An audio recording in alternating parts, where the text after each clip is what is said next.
नमस्कार, capital TV देख रहे हैं आप। मैं हूं आपके साथ पूजा। अमेरिका, इजराइल और ईरान जंग का आज 15वां दिन है। पिछले 24 घंटे में सबसे बड़ा घटनाक्रम यह हुआ कि अमेरिकी सेना ने ईरान के सबसे अहम तेल निर्यात केंद्रों में से एक खार्ग द्वीप आइलैंड पर सैन्य ठिकानों को निशाना बनाकर हमला किया। इधर ईरान भी पीछे हटने को तैयार नहीं है। ईरान का कहना है कि खामनेई की मौत का वो बदला लेंगे। ईरान ने यह भी ऐलान किया कि जब तक बदला पूरा नहीं हो जाता युद्ध नहीं रुकने वाला। तो ट्रंप दावा कर रहे हैं कि ईरान सरेंडर करने वाला है। तो युद्ध से जुड़ी ताजा डिटेल्स पर आज तो चर्चा करेंगे, बताएंगे कि मिडिल ईस्ट में क्या कुछ चल रहा है। पर इसी बीच भारत के लिए अच्छी खबर भी सामने आई है। ईरान की तरफ से भारतीय ध्वज वाले टैंकरों को सेफ पैसेज देने के आश्वासन के बाद शिवालिक के साथ साथ अब दूसरा बड़ा एलपीजी टैंकर नंदा देवी भी रणनीतिक रूप से महत्वपूर्ण स्ट्रेट ऑफ हॉर्मोन्स को सुरक्षित पार कर चुका है। जंग के बीच जहाज का निकलना भारत के लिए राहत भरी खबर मानी जा रही है। तो कैसे पीएम मोदी की कूटनीति रणनीति रंग ला रही है, आज इसे भी समझेंगे। चर्चा के लिए मेरे साथ स्टूडियो में मौजूद हैं कैपिटल टीवी के editor in chief doctor Manish Kumar. Doctor साहब, बहुत बहुत स्वागत है आपका। धन्यवाद। जंग के बीच में पीएम मोदी की कूटनीति कैसे रंग ला रही है? देखिए, प्रधानमंत्री मोदी, मैंने कल भी इस बात को कहा था कि प्रधानमंत्री मोदी रियल सेंस में आज के चाणक्य हैं। पूरी दुनिया लड़ रही है और तिरंगा जो है स्ट्रेट ऑफ हॉर्मुज को जो है फहराता हुआ क्रॉस कर रहा है। अब ये सिर्फ 2 हैं, 28 बाकी हैं, वो भी आ जाएंगे अगले 2-3 दिनों के अंदर। ये जो सरकार कह रही है कि बस अफवाह मत फैलाओ, ये ज्यादा कि किल्लत हो गया, किल्लत हो गई और पैनिक क्रिएट मत करो, हम इंतजाम कर रहे हैं। तो वो 28 के 28 आ जाएंगे, महीने भर का काम हो गया अपना।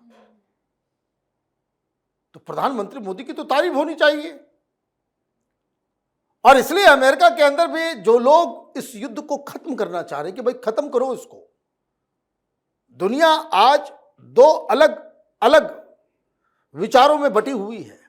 एक वो कि डोनाल्ड ट्रंप ने खामखा इस तरह के सिचुएशन को क्रिएट कर दिया, अटैक कर दिया और पूरी दुनिया में किल्लत हो गई, हर जगह क्राइसिस हो गया, स्टॉक मार्केट गिर गया, ऑयल की वजह से जो है अफरा तफरी, हर जगह महंगाई, सब कुछ हो गया। It must and. तो ये खत्म कैसे होगा?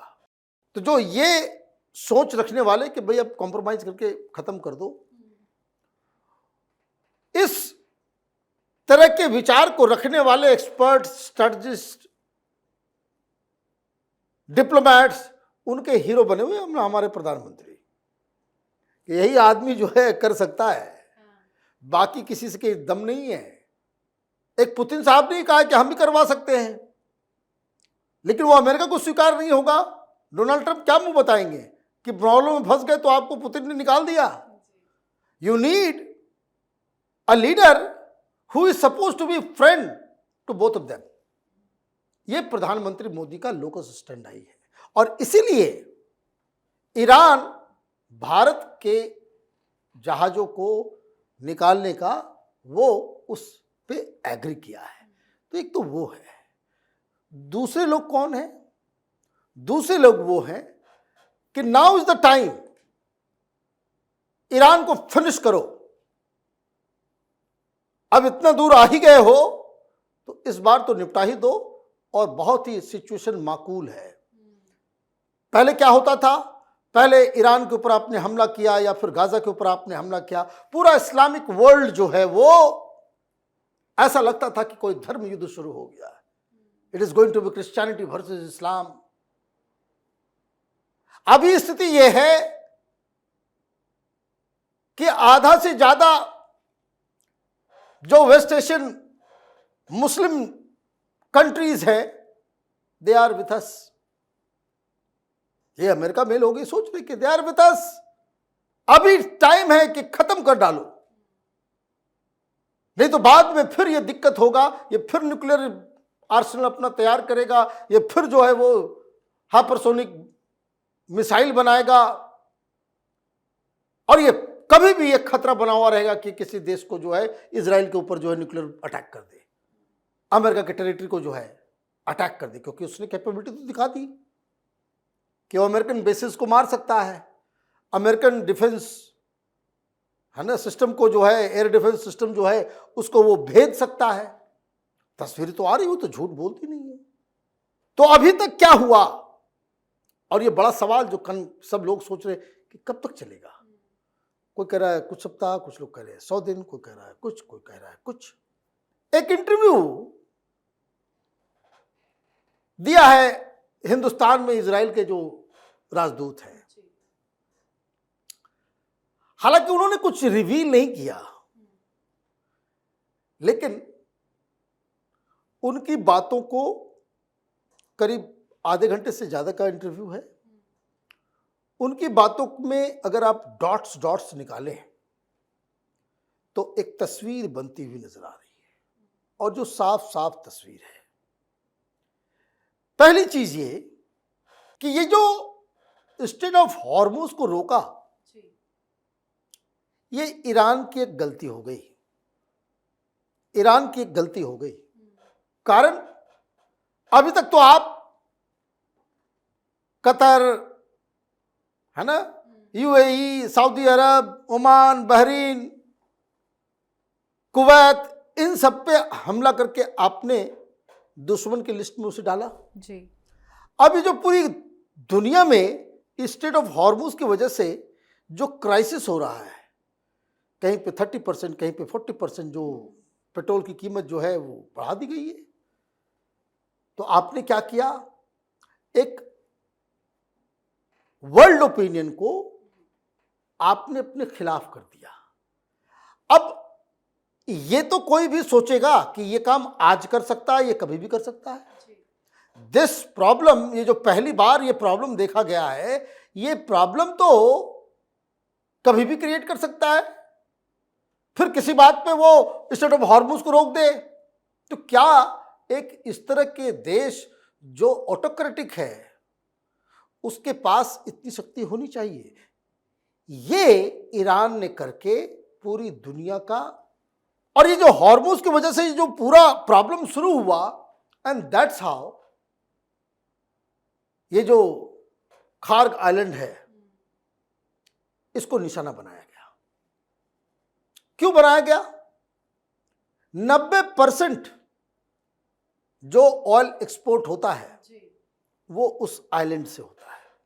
अब उस आइलैंड के ऊपर आपने अटैक कर दिया, आपने अर्ली वार्निंग शॉट दे दिया कि भाई ऐसा है कि अभी तुम्हारे उस आइलैंड के ऊपर जो आपका जो सिस्टम है मिलिट्री का, उसको टारगेट कर सकते हैं, तो अगला नंबर जो है हम आपके वो पूरे सिस्टम ऑयल डिपोज को जो है उसको नष्ट कर सकते हैं। अब ईरान के पास कुछ है नहीं, मिसाइल्स है, न्यूक्लियर टेक्नोलॉजी है, और उसको चलाने के लिए, जनता को देने के लिए ऑयल है। अब ये जो पासा पलटने की कोशिश की गई है, और जो इजरायली एम्बेसडर के बयान से जो दिख रहा था वो बिल्कुल साफ है। उन्होंने इशारे इशारे में कहा कि कौन जानता था कि अचानक से खटाक एक घटना घटी, एक स्पार्क, और यूएसएसआर, सोवियत जैसा स्ट्रॉन्ग सुपर पावर खंड खंड विखंड हो गया।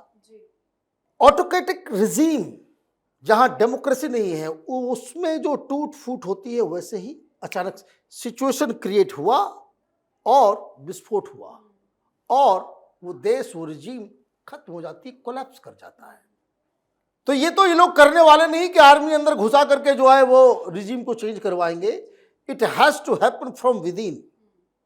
जनता ही करेगी। कब करेगी? जब सिचुएशन खराब होगा, माली हालत, सरकार कमजोर, सरकार के पास पैसे नहीं होंगे। पैसा कहां से आता है? तो वो खार्ग आइलैंड से आता है। तो उसको टारगेट करने की मतलब ये कि अमेरिका का जो अगला प्लान है, वो प्लान ये है कि जिस वजह से ईरान पूरी दुनिया के लिए एक खतरा बन गया, उस वजह को खत्म करके आप अमेरिका का प्रति जो है वो ग्लोबल ओपिनियन जो है, अब इससे क्या होगा? आपने खार्क के ऊपर कब्जा किया, आपने स्ट्रेट ऑफ हॉर्मुज को क्लियर किया और उनसे पूछा क्या कि ये खबरें आ रही है कि वहां पे अंडर वाटर ड्रोन, तो वहां पे जो है इन लोगों ने विस्फोटक लगा रखे हैं, माइंस लगा रखा है, वो तो फिर कोई आदमी आ नहीं पाएगा, जा नहीं पाएगा। उसने साफ साफ कहा, इजराइल की तरफ से साफ साफ बोले कोई खतरा नहीं, इसको तो हम लोग निपटा देंगे। तो कहने का मतलब ये है कि स्ट्रेट ऑफ हॉर्मुज को कब्जा करना, ये खार्ग आइलैंड जो है इसको नेस्तो नाबूद करना, ये अब प्राइम टारगेट बन गया है। और इससे फायदा किसको होगा? तब अचानक से कुवैत हो, चाहे वो बहरीन हो, चाहे वो यूएई हो, चाहे वो सऊदी अरब हो, ये सारे देश जिन्होंने अपने प्रोडक्शन को बिल्कुल, क्योंकि वो जा ही नहीं रहे बाहर, तो प्रोडक्शन करके क्या करेंगे? वो कुएं से क्रूड ऑयल ही तो निकालना होता है, तो प्रोडक्शन रुका हुआ है। तो इसका मतलब ये है कि द फर्स्ट टारगेट वो दरअसल इस स्ट्रेट ऑफ हॉर्मुज और जो ईरान के कब्जे में वो आइलैंड है समुंदर में, जो इस रास्ते के ऊपर निगरानी रखते हैं, उसके ऊपर कब्जा करना।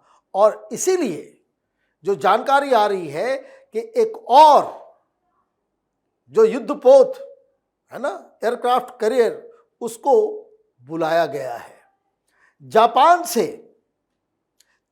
2500 मरीन्स उसको बुलाया गया है कि ताकि एक एक आइलैंड के ऊपर कब्जा करते जाओ और उसको अपने हाथ में रखते जाओ। और इसी बात पे ईरान छटपटाएगा। लेकिन जो अमेरिका की लेजिटिमेसी है, जो अभी लोग क्या कह रहे हैं, डोनाल्ड ट्रंप ने सब कुछ बर्बाद कर दिया, ये कर दिया, वो कर दिया। बेसिक सवाल क्या है? बेसिक सवाल ये है कि एक ऐसा मुल्क जिसकी कोई अकाउंटेबिलिटी नहीं, ऐसा रिजीम जो धर्म के आधार पे अपने ही लोगों को मारता हो, और उसके पास मिसाइल भी, ड्रोन भी, और वो दुनिया के इतने इंपॉर्टेंट इलाके में अपनी वर्चस्व के आधार पे पूरी दुनिया की इकोनॉमी को तबाह बर्बाद कर सकता है, ये अधिकार तो ईरान के पास दिया नहीं जा सकता। लड़ाई शुरू कहाँ हुई? लड़ाई इस बात के लिए शुरू हुई कि ये न्यूक्लियर मिसाइल बना रहा है, ये न्यूक्लियर बॉम्ब बना रहा है, ये अमेरिका पे अटैक कर सकता है, इजराइल के ऊपर न्यूक्लियर बॉम्ब चला सकता है, इसलिए उसके पास न्यूक्लियर बॉम्ब और मिसाइल नहीं होना चाहिए।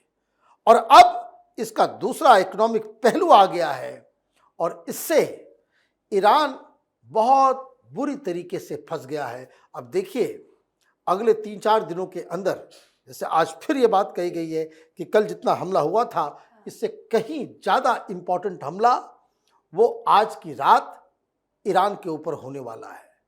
तो इसका मतलब यही है कि आइदर यू शुड सरेंडर, और सरेंडर अगर नहीं करते हो तो फिर आपको ये सारी चीज़ों से अलग किया जाएगा।